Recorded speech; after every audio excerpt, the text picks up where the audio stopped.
तो ठीक है, फिर अब हम ये वाला क्वेश्चन देखते हैं और जो non part of C F होता है उससे हमें इसे सॉल्व करना है। ये पता कैसे चला, क्योंकि हम दो मेथड सीख चुके हैं, removal of first order derivative और एक मेथड हमारे पास है non part of C F. तो जो फर्स्ट ऑर्डर डेरिवेटिव है, मतलब sorry removal of first order derivative, उसमें एक फॉर्मूला आती है यू की कि e is equals to -12 integration p d x.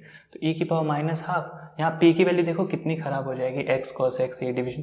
तो ज़रा उस मेथड को रहने देते हैं। होता ही है कि सबसे पहले आपको नॉर्मली वही चेक करना होता है जो हमारी non part of C F है, कि अगर आप सी एफ फाइंड कर सकते हो कि नहीं। हाँ, नहीं कर पाए तब उस पर जाना है, तो पहले वो कोशिश कर लेते हैं। और इन दोनों करने से पहले तो सबसे पहले स्टैंडर्ड फॉर्म कन्वर्ट करना होगा। तो बेसिकली स्टैंडर्ड फॉर्म क्या कहता है कि डबल डेरिवेटिव के साथ 1 होना चाहिए। तो वो कन्वर्ट कर लेते हैं। तो यहाँ से मैं लिख सकता हूँ कि स्टैंडर्ड फॉर्म क्या होगा, बेसिकली जो ये पूरा टर्म है यहाँ पे x sine x plus cos x, इसे हमें डिवाइड करना होगा। जैसे मैं ये डिवाइड करूँगा मैं देख पाऊँगा इक्वेशन तैयार हो जाएगी, d square y by d x square minus x cos x divided by x sine x plus cos x, और y1 का मतलब है पहला derivative d y by d x plus y, मतलब कॉस एक्स पहले लिख लेते हैं। तो क्या हो जाएगा, plus cos x whole divided by x sine x plus cos x into y, and that is equals to, अब देखो वहाँ पे स्क्वायर है x sine x plus cos x का, और ये वही चीज़ है, तो स्क्वायर और ये कैंसिल होकर एक सिंगल बच जाएगा। तो यहाँ पे मेरे पास क्या आएगा, sign x multiplied by x sine x plus cos x. Clear. अब यहाँ से मुझे क्लियरली पी क्यू आर की वैल्यू दिख रही है, तो उसे मेंशन करते हैं। सो पी की वैल्यू क्या हो जाएगी, माइनस का x cos x whole divided by x sine x plus cos x, sorry cos x. Q की वैल्यू क्या हो जाएगी, cos x divided by x sine x plus cos x, और फाइनली आर की वैल्यू क्या हो जाएगी, sine x multiplied by x sine x plus cos x. Done. अब ज़रा उन 6 में से कुछ ट्राई करके देखो, तो क्लियरली हमें दिख रहा है कि p के पास x है, q के पास x नहीं है, और दोनों की साइन ऑलरेडी ऑल्टर्ड है। तो याद करो कि एक उसमें से होती थी p प्लस क्यू एक्स, जिसका अगर आंसर 0 आए तो यहाँ पे आ ही रहा है, माइनस का x cos x whole divided by x sine x plus cos x, और क्योंकि हम q में x मल्टीप्लाई कर रहे हैं तो हमारे पास वो किस में कन्वर्ट हो जाएगा, प्लस x कॉस एक्स, और डिवीजन में सेम चीज़ x sine x plus cos x, तो दोनों ही कैंसिल हो गए, तो हमारे पास आंसर आया 0। मोस्ट ऑफ यही 3 यूज़ होते हैं, 1 plus p plus Q, 1 minus P plus Q, या फिर p प्लस क्यू एक्स, और वो देखते ही हमें दिख जाता है x है x नहीं, तो अप्लाई कर दो। ठीक है। तो अगर ये आंसर 0 आ रहा है, इसका मतलब प्रिमिटिव क्या रहा होगा, u is equals to x. Done. So u is equals to x is the primitive, या फिर हम इसे ही कहते हैं, क्या कहते हैं, non part of C F. So is the primitive slash non part of C F. Done. Now let the complete solution को हम अब यहाँ से अपना पूरा सॉल्यूशन आप तो जानते हो कैसे करना है। So now let the complete solution be y is equals to u into v. हम कंप्लीट सॉल्यूशन को मान लेते हैं y that is u into v, और ऐसा अज्यूम करते हमारे पास क्या आ जाएगा, तो यहाँ पे तो लिख सकते हैं, ऐसा अज्यूम करते हमारे पास एक इक्वेशन आती है, बिल्कुल याद रखना, d square v by d x square plus p plus 2 upon u d u by d x into d v by d x, and that is equals to r upon u। अब हम जो हमने ऊपर जो भी p q r वगैरह r u जो भी फाइंड किया वो इसमें सब्सटीट्यूट करते हैं, हमें बेसिकली यहाँ से u की वैल्यू निकालनी होती है। ठीक है। तो अब यहाँ से क्योंकि रिफ्लेक्शंस आ रही है नीचे, अब यहाँ से दूसरी तरफ कंटिन्यू करते हैं। ठीक है। चलो, अब सबसे पहले तो इसमें v तो सब्सटीट्यूट नहीं होगा, हम p की जगह p की वैल्यू और u की जगह u की वैल्यूज और r की जगह r की वैल्यूज लिख लेते हैं। तो हमारे पास कहाँ पे पहुँच जाएंगे हम, यहाँ पे, हाँ चलो दिखता है, यहाँ पे हम क्या लिख सकते हैं, d square v by d x square plus p की वैल्यू कितनी है, minus x cos x divided by x sine x plus cos x. Done.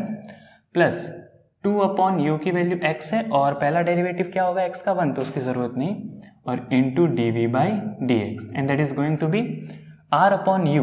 r की वैल्यू क्या है, ये वाली पूरी चीज़, और इसको u यानी x से डिवाइड करना है। तो यहाँ पे क्या हो जाएगा मेरे पास, sine x multiplied by x sine x plus cos x, और इसके डिवीजन में क्या आ जाएगा, x। क्लियर हुआ आपको। Done.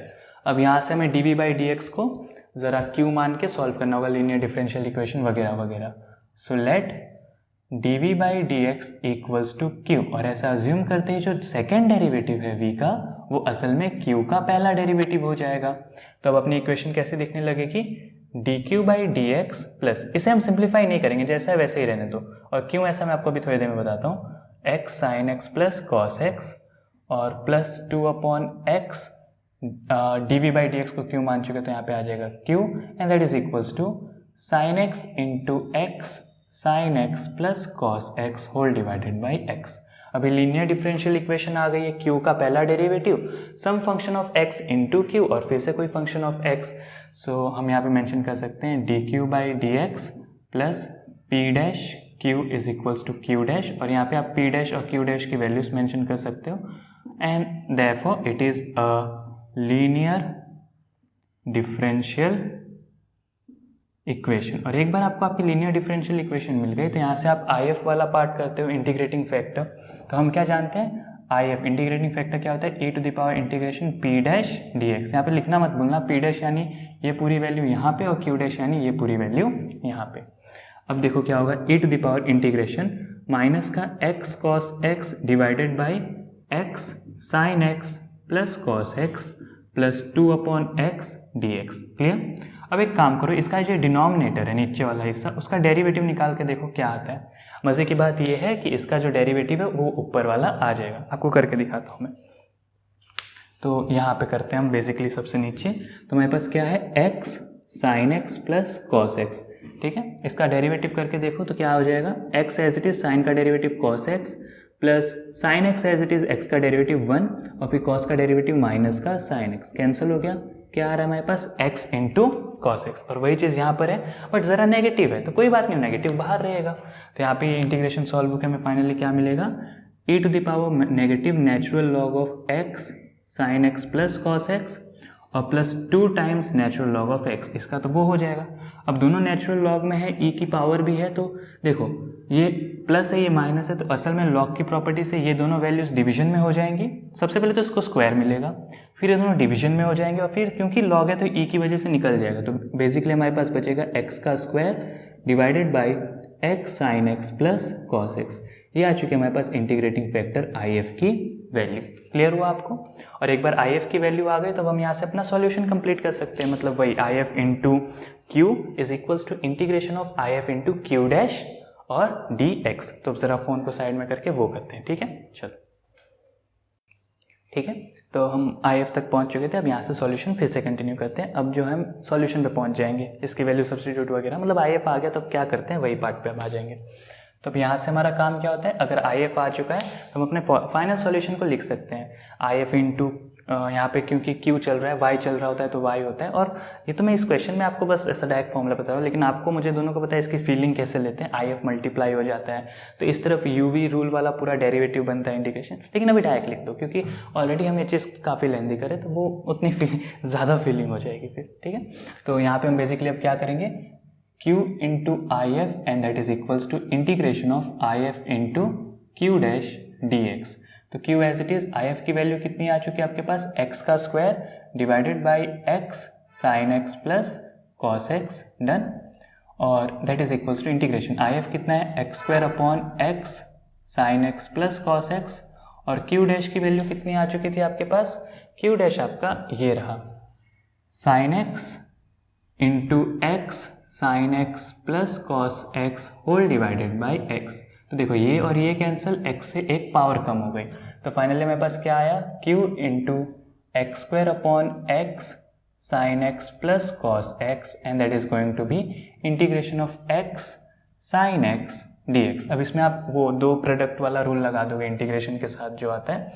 So therefore q into x square divided by x sine x plus cos x is equals to x as it is sine का integration minus, फिर माइनस आता है लेकिन साइन की इंटीग्रेशन उसे प्लस कर दिया है, फिर इंटीग्रेशन के अंदर x का डेरिवेटिव 1 और cos का इंटीग्रेशन प्लस का sine, so plus sine x और प्लस का c1। क्लियर हुआ। अब ये पूरी चीज़ मल्टीप्लाई डिवाइड में हो जाएगी ताकि हम q की वैल्यू लिख पाए। तो q की वैल्यू बेसिकली क्या होगी, तो sine x minus x cos x, ये दोनों को एज इट इज लिखा। अब ये पूरी चीज़ मल्टीप्लाई में, that is x sine x plus cos x, और डिवीजन में क्या आ जाएगा, यहाँ से x का स्क्वायर, c1 के साथ क्या होगा, c1 इंटू नीचे लिख देते हैं, जगह ही नहीं है वहाँ पे।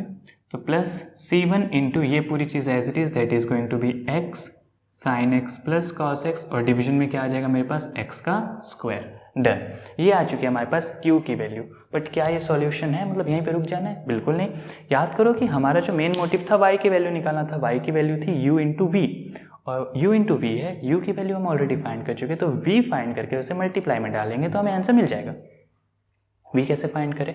तो याद करो कि q असल में क्या डिनोट करता था, हमने q किसे मान रखा था, dv बाई dx को। तो यहाँ पे जो हमें q की वैल्यू आई है, यहाँ पे हम फिर से लिख देते हैं dv बाई dx।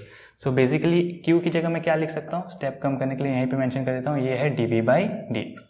तो अगर dv बाई dx की ये वैल्यू है, तो बेसिकली v की वैल्यू क्या हो जाएगी, v would be basically integration of all of this thing. यहाँ पे ब्रैकेट ओपन करो तो मेरे पास आएगा x sine square x plus sine x cos x, फिर आएगा माइनस का x square sine x cos x, और सबसे लास्ट में आएगा माइनस का x कॉस स्क्वायर x। और ये सब किसके साथ डिवाइड हो रहा है, x स्क्वायर के साथ, है ना। तो एक काम करते हैं, अगर ये सब x स्क्वायर के साथ डिवाइड हो रहा है तो सबके साथ ऑपरेट करवा देते हैं, मतलब सेपरेट कर देते हैं। तो इसमें अपॉन में x बचेगा, इसके अपॉन में x स्क्वायर बचेगा, इसमें से x स्क्वायर निकल जाएगा, और उसके अपॉन में भी x बचेगा। क्लियर हो रहा है आप लोगों को? मैंने इसको ब्रैकेट को मल्टीप्लाई कर दिया, और जो डिवीजन में x स्क्वायर था वो सब टर्म के साथ सेपरेट कर दिया। तो किसी में x बचा, किसी में निकल गया, किसी में x स्क्वायर रह गया। और सबसे लास्ट में क्या है, प्लस का C1, और वो किसके साथ मल्टीप्लाई हो रहा है, उसमें भी सेपरेट कर देते हैं x स्क्वायर को। तो क्या बचेगा मेरे पास, sine x divided by x plus cos x divided by x का स्क्वायर, और इंटीग्रेशन हो रहा है इसलिए dx। क्लियर हुआ आपको? चलो अब एक काम करते हैं, इस इंटीग्रेशन को हर एक के साथ करते हैं। हर एक के साथ करें, हाँ चलो करते हैं। तो देखो v की वैल्यू क्या हो जाएगी, सबसे पहले देखो ये वाली टर्म बहुत अच्छी है तो उसे बाहर निकाल दो, माइनस का इंटीग्रेशन ऑफ माइनस का sine x cos x dx। Clear है? अब इसकी बारी, plus integration of sine x cos x upon x square. Done. अब इन दोनों पे ध्यान दो, अगर मैं इन दोनों टर्म में से नेगेटिव कॉमन ले लूँ तो इंटीग्रेशन के अंदर क्या बचेगा, cos square x minus sine square x, that is basically cos 2x। मैं यहाँ पे लिख सकता हूँ cos 2x, और डिवीजन में क्या आ जाएगा, x dx, और प्लस अब इसमें से C1 बाहर निकाल देता हूँ, इंटीग्रेशन को दोनों के साथ सेपरेट कर देता हूँ। So integration of sine x upon x dx plus integration of cos x upon x square dx। Clear हुआ आपको? चलो C1 तो इन दोनों के साथ मल्टीप्लाई हो रहा है। डन। अब यहाँ से हमें इंटीग्रेशन करना है, किसका किसका करना है, किसका किसका नहीं, उस पर ध्यान देते हैं। इसका करेंगे हम, बिल्कुल करेंगे। इन दोनों में से किसका करेंगे, सोचो। तो देखो x का जो डेरिवेटिव होता है वो कहीं ना कहीं हमें वन अपॉन एक्स से नहीं है, तो उसका डेरिवेटिव कहीं ना कहीं हमें 1 अपॉन एक्स स्क्वायर देगा, जो इसको कैंसिल करने में हेल्प करेगा। तो इसका करेंगे, इसे छोड़ देंगे। इन दोनों में से भी किसका करेंगे, इसका करेंगे, इसे छोड़ देंगे। तो देखो हम इसका करने वाले हैं, इसका करने वाले हैं, इसका करने, इसको एज इट इज़ और इसको एज इट इज़, क्योंकि ये जो दो हम करेंगे इसमें से जो एक और क्योंकि देखो प्रोडक्ट रूल लगेगा ना, तो जो एक इंटीग्रेशन अंदर फॉर्मूला में मिलेगा वो अल्टीमेटली इन्हें कैंसिल कर देगा। करके देखते हैं, ठीक है। चलो तो सबसे पहले ध्यान दो यहाँ पर कि ये क्या हो जाएगा, तो इसमें 2 और 2 एडजस्ट करना होगा आपको। जैसे माइनस है, माइनस को बाहर लिख देता हूँ, 2 और अपॉन में 2, तो ये क्या हो जाएगा अल्टीमेटली साइन का 2x। अब साइन 2x का integration minus cos 2x upon 2, minus minus plus हो गया, कॉस 2x आया, अपॉन 2 था और ये अपॉन 2 वेट कराया तो 4 हो गया। क्लियर है आपको? प्लस ये वाला इंटीग्रेशन हम एज इट इज छोड़ रहे हैं, तो ये क्या है मेरे पास, sine x upon cos x into x square dx। अब उसके इंटीग्रेशन पे ध्यान दो, तो इसके इंटीग्रेशन हम u v रूल लगा देंगे। u की वैल्यू आ जाएगी 1/x और v की वैल्यू आ जाएगी cos 2x। तो देखो 1/x as it is, cos 2x का इंटीग्रेशन क्या होगा, sine 2x divided by 2, so sine 2x divided by 2। Clear हुआ आपको? चलो फिर बाहर माइनस है, इंटीग्रेशन की वो फॉर्मूला बीच में माइनस देती है, तो माइनस माइनस प्लस हो जाएगा, ठीक है। और ये आपको दिख रहा है यहाँ पे, नहीं रिफ्लेक्शंस आ रही है, मुझे ज़रा इसे एडजस्ट करना होगा। अब दिखेगा? नहीं अभी भी नहीं दिखेगा। इस तरफ से अगर करूँ तो अभी भी नहीं दिखेगा, मुझे आना पड़ेगा यहाँ सामने, लेकिन फिर लिखूँगा कैसे, एक मिनट। हाँ रिफ्लेक्शन,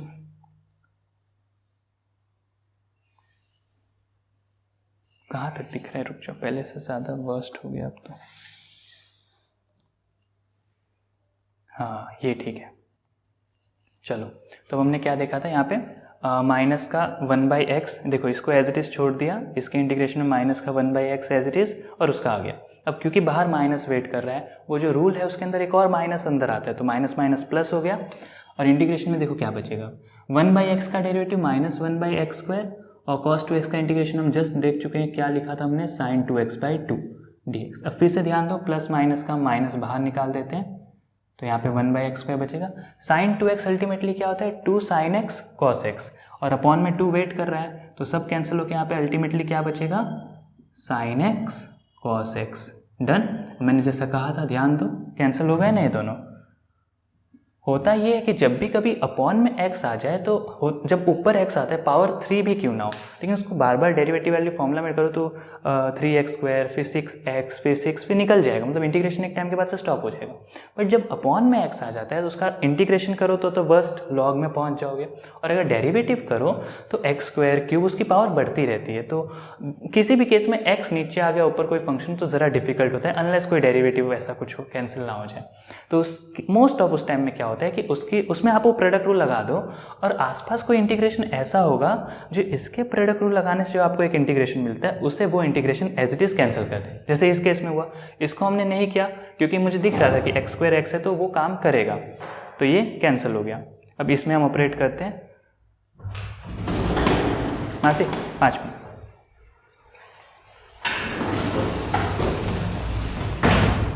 अब इसमें कैसे होगा, sin x/x है और वहाँ पे cos x/x² है, तो इसमें से हमने किसका डिसाइड किया था, इसका। क्यों किया था, क्योंकि नीचे x है, उसका डेरिवेटिव करेंगे, अपॉन में x² मिलेगा, इससे वो कैंसिल कर देगा। तो अब चलो करते हैं। तो प्लस का c1 मत भूलना, प्लस का c1 एज इट इज, इसका इंटीग्रेशन में u v रूल लगा दो, so 1/x as it is, sine का इंटीग्रेशन माइनस cos x, फिर माइनस इंटीग्रेशन 1/x का डेरिवेटिव माइनस 1/x², साइन का इंटीग्रेशन माइनस cos x, 3 माइनस है यानी बाहर माइनस रहेगा, अंदर प्लस कर देते हैं dx। डन। और इसको मैंने एज इट इज छोड़ने के लिए कहा था, तो एज इट इज छोड़ के देखो तो क्या बचेगा, cos x/x² dx। अब देखो मेरी कही हुई बात फिर से सच हो गई, माइनस प्लस देखो दोनों, इसमें हमने रूल लगाया, जो इंटीग्रेशन वाला पार्ट हमें मिला था, जो नहीं कर सकते हम इंटीग्रेट, बार बार बढ़ रहा था, लेकिन उसको कैंसिल करने के लिए कोई प्रेजेंट था, तो ये दोनों कैंसिल। तो फाइनली हमारे क्वेश्चन में क्या क्या बचता है, सो v की वैल्यू हो जाएगी cos 2x divided by 4, minus का यहाँ पे क्या बचेगा, ये बच रहा है ना, सो माइनस का, सॉरी वो वीडियो की टाइम खत्म हो जाता है, पॉज हो जाता है अचानक से। तो देखो हमने लास्ट मतलब जहाँ पे वो वीडियो कटा था, अच्छा है कुछ ज़्यादा नहीं था, बस हमने जो जो बचा था उनसे v की वैल्यू लिख दी थी, और क्योंकि हमने फिर से इंटीग्रेशन किया था तो एक कांस्टेंट c2 आ गया, ज़्यादा कुछ नहीं, ये एज इट इज़ जो जो बचे हुए थे वो टर्म्स लिख दिए। अब हमें फाइनली y की वैल्यू चाहिए, that is u into v. v आ चुका है, इसे u से मल्टीप्लाई करते हैं यहाँ पे, तो मैं यहाँ से फाइनल सॉल्यूशन लिख सकता हूँ कि फाइनली द जनरल सॉल्यूशन क्या आ जाएगा, y का u into v. So y की वैल्यू हो जाएगी, u की वैल्यू कितनी थी स्टार्टिंग में, याद करो x, तो इसमें बेसिकली x मल्टीप्लाई करना है, तो उल्टा चालू करते हैं कभी भी, c2 के साथ x आ जाएगा, सो c2x, फिर x कैंसिल हो जाएगा, सो माइनस का c1 cos x। डन। फिर इसमें क्या आएगा, माइनस का हाफ sin 2x, और फाइनली मेरे पास क्या आएगा, प्लस का 1/4 x cos 2x। डन। ये आ चुके हमारे y की वैल्यू, हमने कुछ नहीं किया, जो भी v की वैल्यू थी उसमें x मल्टीप्लाई किया। x क्यों मल्टीप्लाई किया, क्योंकि वही अल्टीमेटली u की वैल्यू थी। तो ये आ चुकी है हमारे पास y की वैल्यू, और बिल्कुल भी लिखना ना भूलना, क्या क्या नहीं लिखना भूलना होता है कभी भी, कि where c1 and c2 are